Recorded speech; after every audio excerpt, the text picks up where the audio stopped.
محمد آدم أحمد كترسن جوتada 77 ilaalada madaxtooyada oo ku sugan hadda garoonka Raas Kabooni waana nabad qabnaa alxamdulillaah rabbil caalamiin dagaal baan ku qabtay waana nabad qabnaa si fiican bay noo soo dhaweeyeen ciidan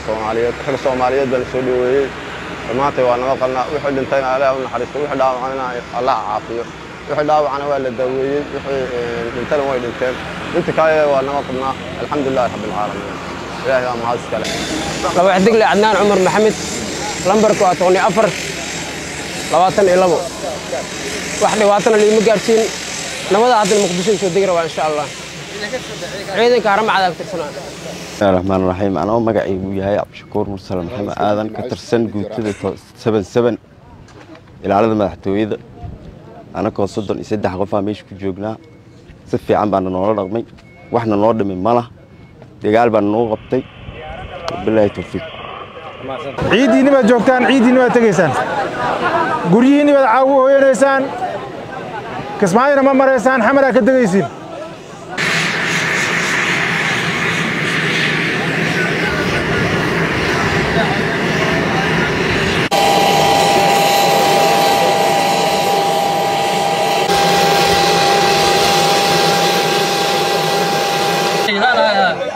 اسمع سلامة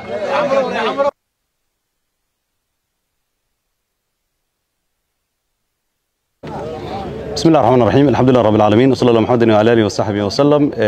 halkani waa garoonka diyaaradaha ee magaalada Raas Kabooni waxaan ku wareejinaynaa taliyaha qaybta 43aad ee ciidanka xoogga Soomaaliya taliye Macalin Nuur qayb kamid ah ciidamadii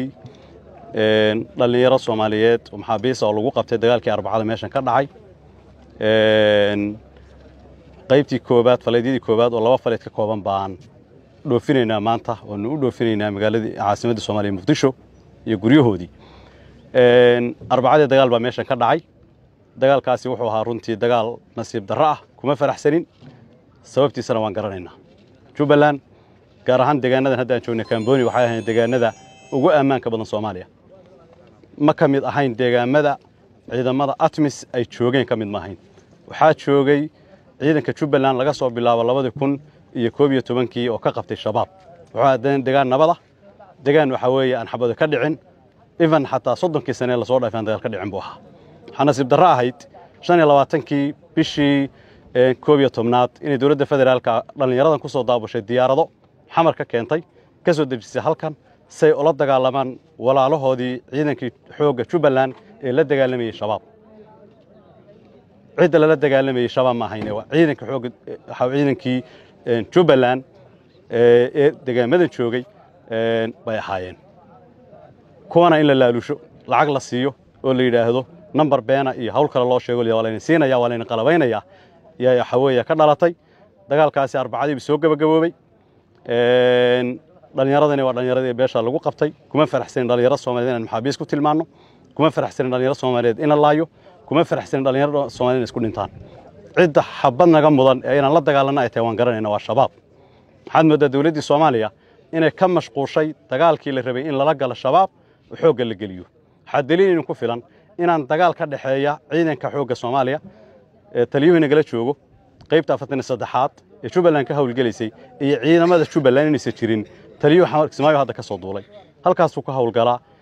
iyadii ku laabanay doona geeday joogan dhoobley bay joogan waxa weeye deegaamada soo xabadna kama dhix jirin maxaa keenay halkan inay ka dhacdo waxa keenay musiibo iyo mushkilad dawladda Soomaaliya ay la rabtay Jubbaland inay ku khalkhal geliso nidaamkeeda ay ku burburiso ay ku dumiso waxaan leeyahay dawladda Jubbaland iyo ciidamada Jubbaland ka kooban qaybahooda kala duwan sida hanqad abris gurmad qaran iyo waxa weeye qaybaha kala duwan ee daraawiishta iyo ciidamada Jubbaland waxay u maareeyeen iyo shacabka Jubbaland iyo dawladda Jubbaland isku duuban sidii ugu fududayd ee musiibada loo maareeyay lahaa ay u maareeyeen waxaan ugu baaqaynaa waxa weeye dawladda Soomaaliya inay inta ku ekayso oo ay joojiso khalkhalka ay hadda wali ka wado geda ka wado meel badan ay ka wado ee dawladda Jubbaland deegaamadii nabadda ahaa ee maamulada ku jiray lacagaha loo qaybinayo ee dadka Soomaaliyeed iska horkeenayo من فضلكم مدحوينه حسن الشيخ محمود شباب baa u baahan wadanka in la xoreeyo ciidamo Afrikaan ah jooga wadanka waxa weeye in maanta iyadoo ciidamo Soomaaliyeed oo la dagaalamaya shabaab oo xoog gaale ay joogaan oo meel walba jooga in waxa weeye la isku mashquuliyay ciidamada AMISOMna waxa weeye la yiraahdo noo kaale wadanka noo difaac oo kaaleena ilaaliyo shabaab la dagaalgala inama qabato waxaan ugu haboona ma aha waxa hawshan fuliyay waxa weeye amniga deegaanka ku soo celiyay xabada waxa weeye sameeyay dagaalka bilaabay diyaaradaha keenay dawladda federaalka Soomaaliya ciidanka anaga hor soconay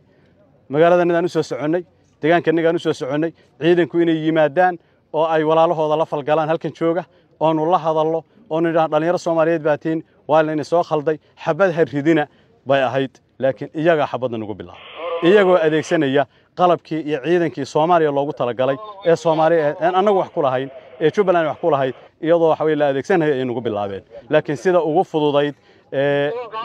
naftoodana lagu badbaadin lahaa xabad badan ay ku dhiman lahayn aysan waxa weeye ku badbaadi lahayn ayaa arintaasi loo maareeyay waxaan ugu baaqaynaa waxa weeye Soomaali nabad waxaan ugu baaqaynaa wada jir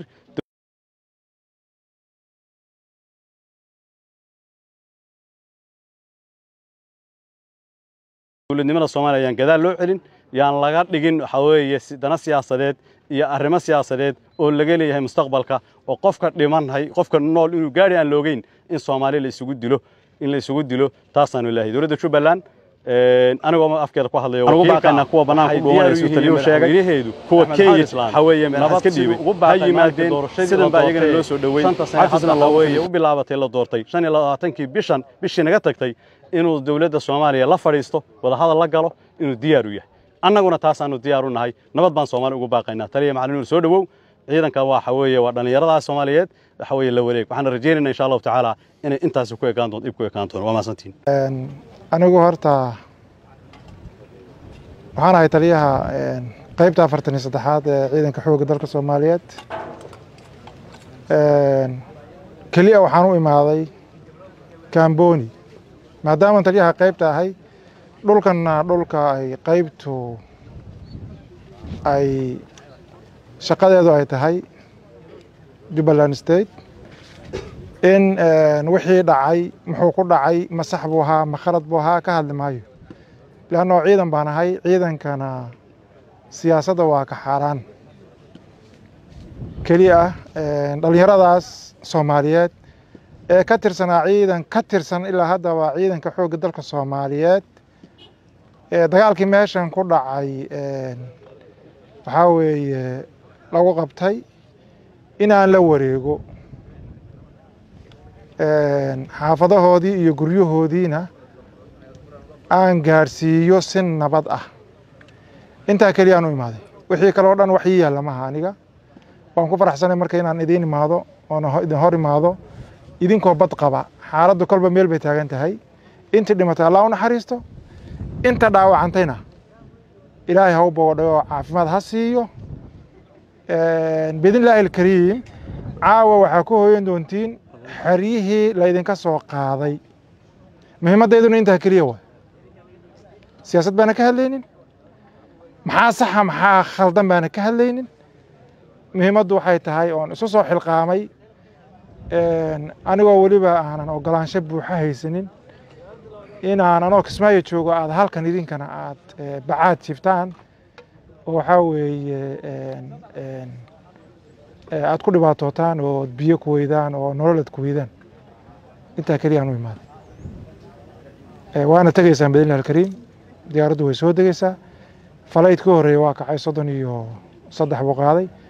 idinkana 50 baa tihiin dhalinyaro Soomaaliyeed baa tihiin wadankan wadankiinni waaye meeshan aan joognana waa wadankii la idinku talagalay waaye khaladkaa dhacayna kolay mas-uuliyiin baa iskale ciidankaana ma laha waxaa weeye intii u talinaysay ee lasoo dirayna ma laha muhiimaddeedu keliya barka waxaa weeye inaa idinla wareego goobihii laydinka soo qaadayna diyaaraddu idin geyso meeshii laydinka soo qaaday ee diyaaraddu idin geyso muhiimadda intaa waaye aad baana u mahadsantihiin inta joogtana waa dhammaystirayna waa qaadaynaa wixii meelahan ku dhuumanayana oo cabsi hayso ama dee si kaleeto u maqanna waxaan leeyahay anigoo taliyihii qaybtaha jooga imaada adigana waan kula wareegaynaa waana ku qaadaynaa aad baa mahadsantihiin asalaamu calaykum waraxmatullahi wabarakaatu